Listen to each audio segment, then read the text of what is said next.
So what makes us who we are? Why, though each of us has one heart, two lungs, one nose, two legs, why are all so different from each other? Perhaps it's our chemistry. Perhaps on a scale the human eyes can't see, little molecules exist in various amounts, and these molecules in various amounts are what makes each individual just that, an individual.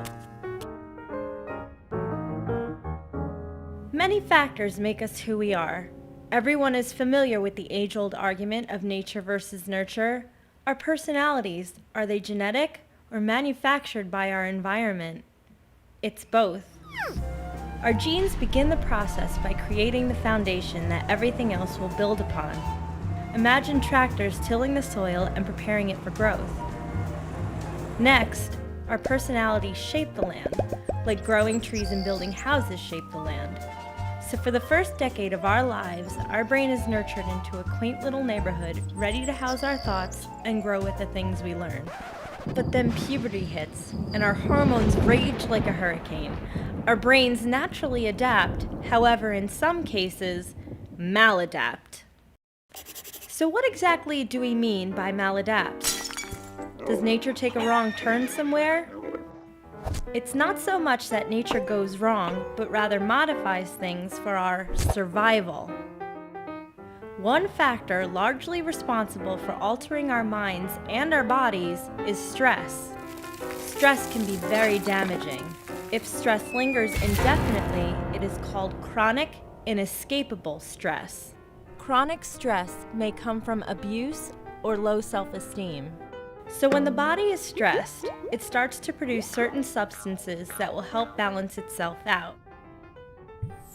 One of the key substances released is called glucocorticoids. They are released from the adrenal glands above the kidneys and directly affect the brain.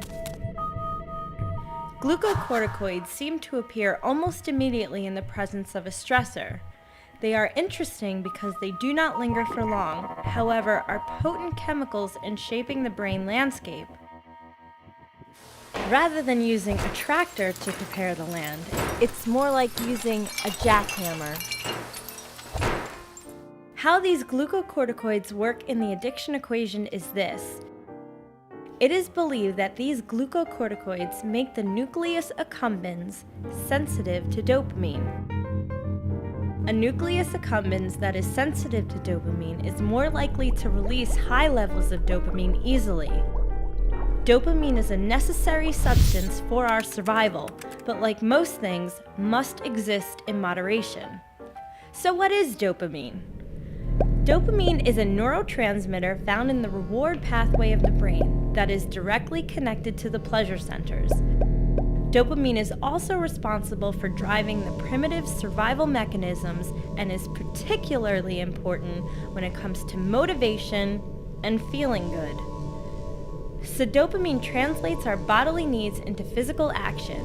It makes us do things like run and hide if we're scared, skip and jump if we're happy, or make a peanut butter and jelly sandwich if we're hungry. Dopamine also causes us to be alert, like at night, if we hear a noise and are scared. This is one of the primal survival mechanisms that keeps us from being preyed upon. Now, low levels of dopamine can also cause us to be moody and irritable. But dopamine is replenished in the brain while we sleep, so when we wake, things always look brighter and more cheerful than they did the night before. That's why they say to sleep on it. So how does dopamine come into addiction? Because it is the ever-propagating motivator to have us want more and continue wanting more. Sounds addictive, doesn't it? And for someone who is an addict, they continue to want and want. Often the desire becomes so strong it can make them do some drastic things. Why is it, though, that an addict keeps wanting? Why is enough never enough? That's a good question, and brings us to another part of our addiction equation, serotonin. Serotonin's job is to put the brakes on dopamine. It controls the amount of information the brain processes at a given time. It basically tells us when enough is enough. It tells us that we are satiated. Without serotonin to tell us we've had enough to eat, to drink, or have spent enough money, the maladaptive brain would continue in its compulsive manner to quench the cravings. The brain is basically in overdrive and there are no brakes on the car.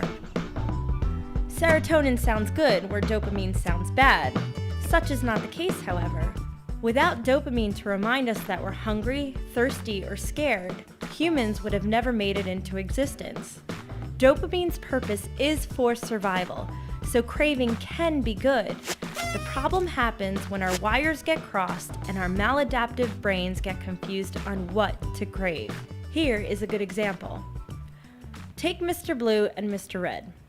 Red has a relatively normal brain terrain with the right levels of serotonin and dopamine.